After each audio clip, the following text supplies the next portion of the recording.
Hey, in today's video, I'm going to tell you how you can get stronger, fix weak links and problem areas, and bring up asymmetries or lagging muscles by looking at movement patterns instead of isolated muscles. Now, most people are used to the traditional gym model of they go do some legs, they go do some chest, they go do some arms, things like that. But when we do things like that, we can really set ourselves up for long-term failure or a obstacle way down the road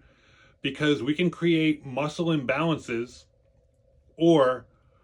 thinking about it in the way that I program people, what are we learning by making one muscle stronger but not making its opposing muscle also balanced and strong with it? So we get out of balance. We're also not learning how to integrate it or teach it to the body to use to be strong all together if we're working that in isolation rather than a movement pattern. And so what do I mean by a movement pattern? We're looking at your squat, your push, your push-up,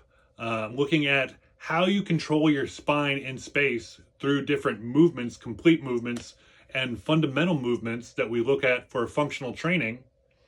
versus the traditional bodybuilder split where we might do something for our biceps, we might do something for our triceps, we might have a day just for shoulders, and we're working all these muscles in isolation or on their own, and that can cause them to get bigger, they can get stronger, but not integrated with the whole body. And so what can happen down the road is, one, muscle imbalances, which if you're going for bodybuilding, we're looking for balance in the body and aesthetic to basically have a good presentation when we step on stage. So we don't want that.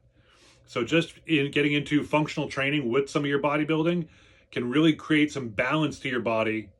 And so you're not ending up with these muscle imbalances that are very glaring when you step on stage. The other thing, and the thing that more people come to me for help, is we don't end up with weak areas that can then become painful areas. So as an example, maybe you're really strong in the leg press, but you don't have a good squat. I knew somebody at one point that they could easily leg press over 800 pounds a bunch of times, but they couldn't squat 135 for one set safely or with good form. And so why does that matter? Well, if we're just building up the strength of our legs, but we're not integrating it with the strength of our core as like we are in a squat, well, then we're loading our spine in ways that can then become problematic down the road. And so in the case of this person, they ended up with lower back pain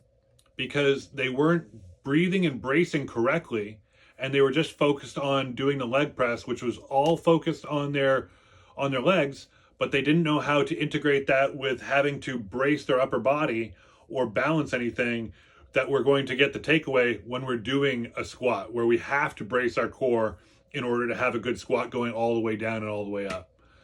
So things like that, where we can really fix those problem areas, get stronger with the whole body together. And when we're getting stronger with the whole body together, we are really limited by the weakest link in the chain. And so this is one thing that helps us to stay safe, so that we can't overdo it and create a muscle imbalance, because we're always limited by that weakest link, and that's what stops us from getting another good rep. The other thing is, it then points out where your weakest link in the chain is, so that if you want to do your squat, teach the whole body to get strong together, and then focus a little bit more in not complete isolation, but really giving that one movement, that one piece, its own attention, so that we can bring up that weak area, and also then training that into the movement pattern so that we can get rid of that problem area in the movement pattern, and the whole pattern gets better, the whole body gets stronger together, and the whole body moves together. So if you're somebody that's been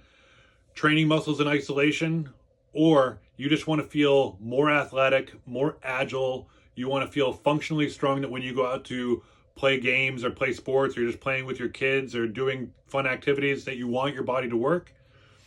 look into movement-based training, functional training, and movement patterns rather than working your muscles in isolation. If you enjoyed this video, drop me a like and stay tuned for future videos. Thanks for watching.